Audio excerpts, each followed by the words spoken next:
Whatever Rohit Sharma, in form, out of form, for me doesn't matter.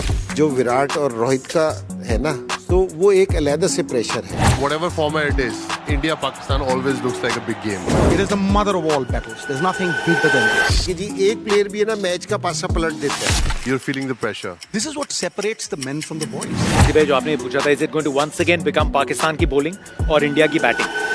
One day one hand with Jatin Sapru में आप सभी का स्वागत है. सीधा मैं वापस आया हूं दुबई इंटरनेशनल स्टेडियम से, जहां पे देखिए शुभमन गिल बोले तो अपने प्रिंस की one of the finest one day knocks और भारत की एक हार्ड फॉट जीत. कॉम्प्लीमेंट जाता है बांग्लादेश को, जो कि 35 पे 5 आउट होने के बाद मैच को एंड तक लेके गए. Their bowling was superb. Discipline conditions के लिहाज से इंडिया को लगातार उन्होंने प्रेशर में डाले रखा. लेकिन सच्चाई ये भी है कि हो सकता है मैच उतना लंबा ना चलता, but India only to blame themselves, क्योंकि कैचेस छोड़े, अक्षर की हैट्रिक मिस हुई एंड उसके बाद जाकर अली और तौहीद रिदोई ने बहुत जबरदस्त करियर डिफाइनिंग नॉक्स खेली. लेकिन क्या अब सवाल आए हैं मन में, क्योंकि अगला मुकाबला पाकिस्तान से है. पाकिस्तान के लिए डू और डाई है, तो इंडिया यहां पे नॉकआउट पंच लगा सकती है. 2017 में पाकिस्तान ट्रॉफी चुरा के ले गई थी. यहां इंडिया इस मैच में जीत से कैन इंश्योर कि पाकिस्तान सेमीफाइनल में ना पहुंचे. तो फिर बात करते हैं डिटेल में, क्योंकि मामला जो है इस पहले मैच में कंडीशंस को देख के थोड़ा बदल सा गया है. Quickly get down to Rohit Sharma. Paji, then I'll come to you on Virat Kohli because these are the kingpins. We've seen Rohit Sharma in the 23 World Cup was a perfect example, UV, how he would come and in the first 10 overs put the opposition on the back foot. We saw what he did against the Pakistani bowlers as well in Ahmedabad. Is that the Rohit Sharma you want in this tournament as well? Just how he played there? Or the Rohit Sharma who gave himself a little time, and if he did that, more often than not in 30-35 overs, he would get you 100? Whatever Rohit Sharma, in form, out of form, for me doesn't matter. For me, I would always back my match winners.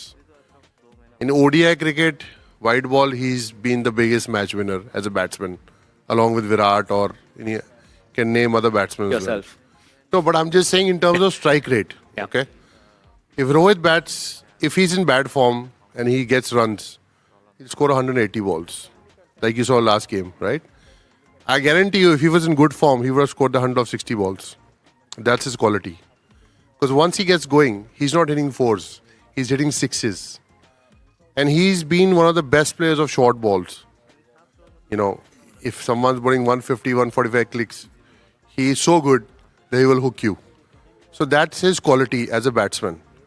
That his strike rate is always going to be 120, 140.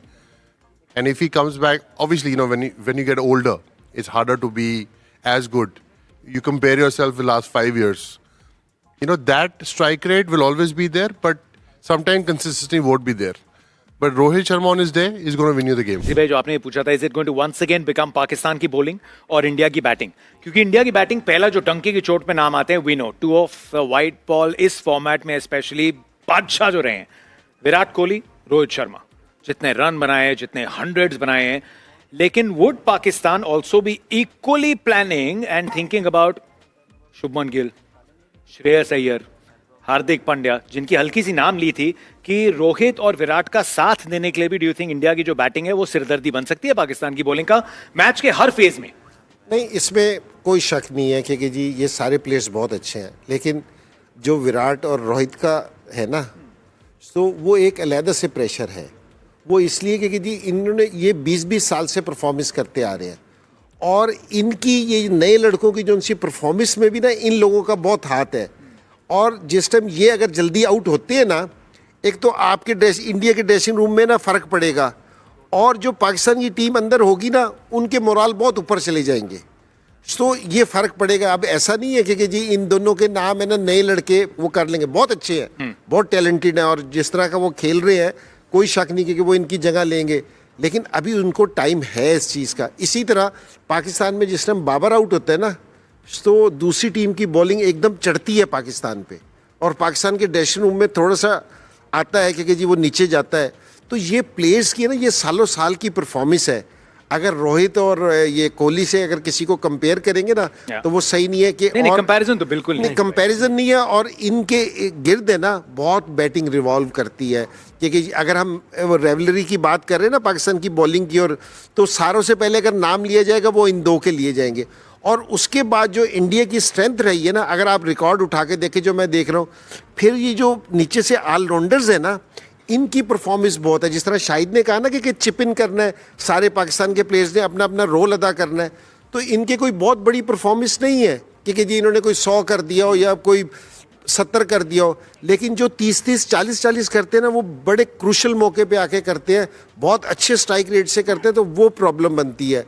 तो लेकिन ये दो जो top player है, जिस तरह रोहित ने अभी लास्ट इनिंग्स खेली है, तो अगर ये वाली इनिंग्स मिस हो गई तो मेरे ख्याल में दूसरी टीम को एडवांटेज मिल सकता है इसका। Now, given the fact that both these teams only clash in ICC events, does that make this an even more marquee event? What do you think is the global impact of this rivalry? Look, boss, this is a marketing manager's dream. It is the mother of all battles. There's nothing bigger than this. I think it's the tension that is holding everybody together. And when 150 crore people expect a win from you, and they will never will swallow this defeat. ये हार हजम नहीं होगी उनको, मंजूर नहीं. And there is a culture of retribution. मुझे याद है 96 क्वार्टर फाइनल जब हम जीता, तो मैं वसीम को पूछा, मैं वसीम पापे कितने जा रहे हैं, वो इंजर्ड था, कह रहा सीधा London.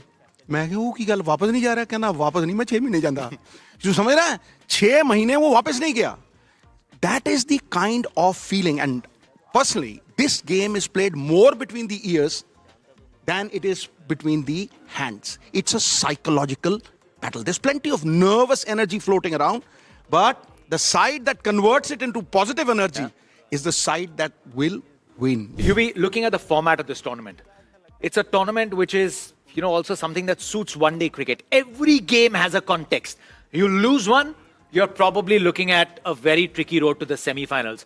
Do you think that adds a lot of gravitas to this game, because it's very slippery if you lose it? Whatever format it is, India Pakistan always looks like a big game. Semi-final, final, or start of the tournament.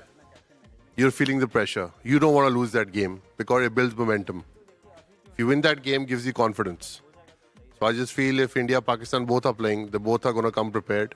The last time I played Champions Trophy, we beat Pakistan in the first game and they beat us in the final. So it's not necessary, but definitely for self-confidence, I believe that winning the first game, such a big challenge on such a big stage, when the whole world is watching, and you want to build momentum. So I think that's more important. I agree with you, V. तुम एक बात देखो, there are 2 world champions. West Indies ने World Cup जीता है, ठीक है? श्रीलंका ने वर्ल्ड कप जीता है, they're not playing. That tells you the kind of quality that you are going to. This is what separates the men from the boys. See भाई, अब एक टाइम पे होता है ना, आपको पता है कि सबसे मुश्किल इम्तिहान आने वाला है, उसके वैसे स्कूल में यूनिट टेस्ट होते हैं, प्री बोर्ड्स होते हैं, फिर आता है वो एक एग्जाम। एक टाइम पे होता था, आप लोग काफी खेलते थे, may be not in India और इन पाकिस्तान, लॉट ऑफ बायलैटरल्स, थोड़ा अंदाजा होता है कि ये प्लेयर कैसा खेलता है, आप बार बार खेलते हो, हार जीत भी थोड़ी लगी रहती है, लेकिन अब आप साल में एक बार खेलते हैं। So do you think कि वो दबाव भी महसूस करेंगे, that lack of familiarity एक दूसरे से, एक दूसरे के प्लेयर से, क्या वो भी एक फैक्टर है इस मैच में? देखिए, ये तो प्रेशर तो ज़रूर होगा, अगर साल में एक मैच खेलेंगे ना तो प्रेशर तो आएगा। और जहाँ तक आप प्लेयर्स को जानने का ताल्लुक है आपका, तो वो ये कि अब ना टीवी पे इतनी गेम आती है, हर एक बंदा एक दूसरे को देखता है कि जी वो किस तरह खेल सकता है।